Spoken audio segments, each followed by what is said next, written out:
for Christmas, one of my friends gave me this amazing little book. It has provided me with much amusement, whether I'm on the toilet or otherwise. And the books that used to be behind me, they weren't just for show. Mostly. Anyway, I highly recommend this book. It is so much fun to see how some people either got fucked or fucked up in interesting ways. So, why am I telling you about it? Well, it was in one of my many perusals of this handy-dandy little reader that I discovered a man who is famous for one thing, and one thing only. What this man did went down in the annals of history as one of the most ludicrous things you could possibly do, yet just tickles me in a certain way. So let's find out exactly what Robert Pate did on June 27th, 1850. Robert Francis Pate Jr. was born on December 25th, 1819, to the elder Robert Francis and Maria Pate. By the way, at this point, I'm not sure if it's Pat, Pate, or Pata. I'm just gonna go with Pat. If I'm wrong, I'm wrong. You're wrong. I'm always right. This was a rather humble family. Robert Sr. was an upstart corn merchant.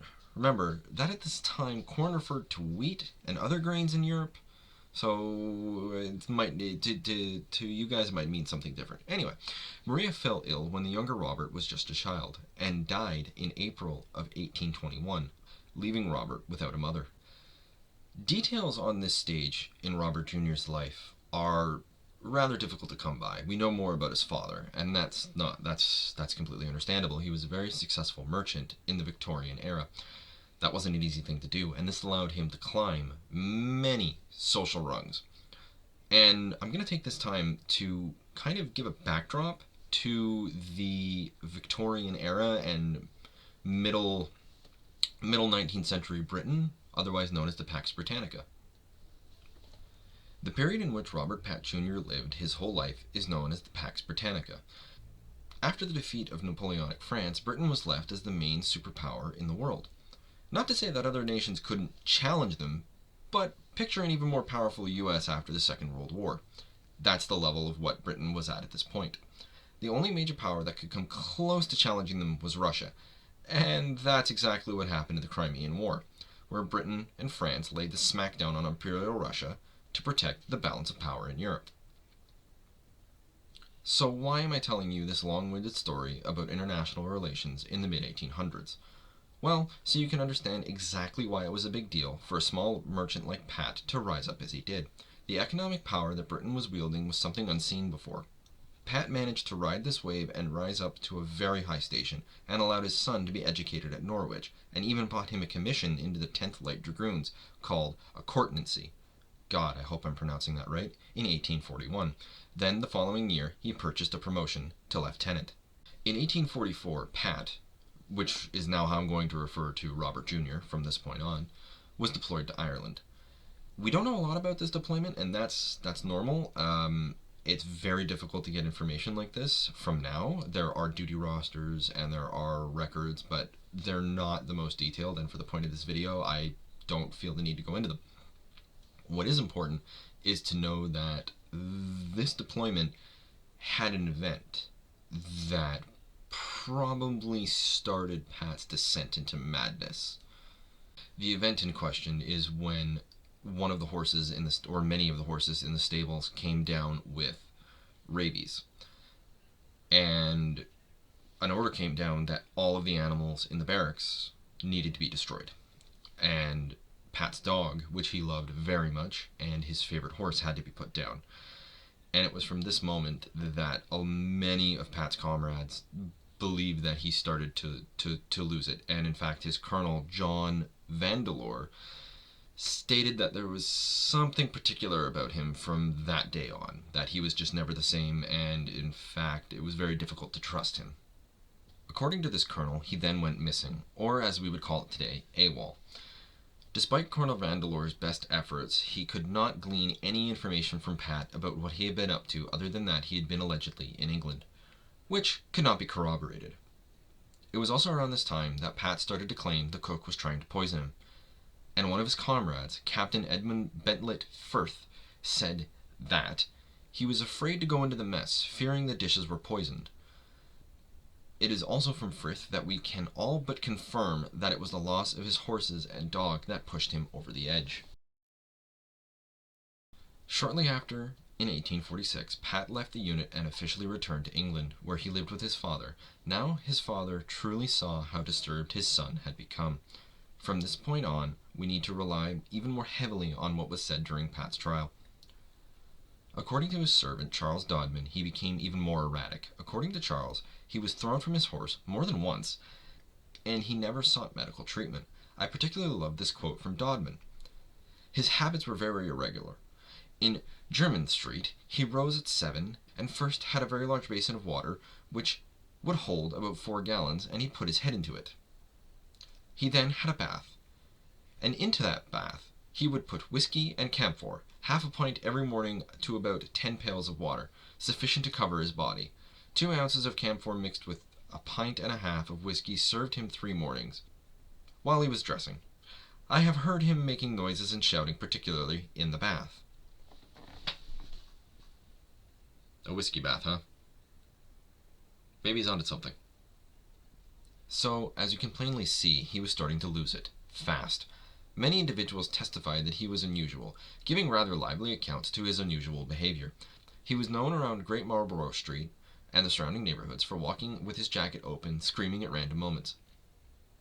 Despite many people being aware of him, they almost all have one thing in common, that they observed Pat from a distance, with the exception of his cavalry comrades, his father, and a doctor that specialized in the insane. So what on earth did Pat do?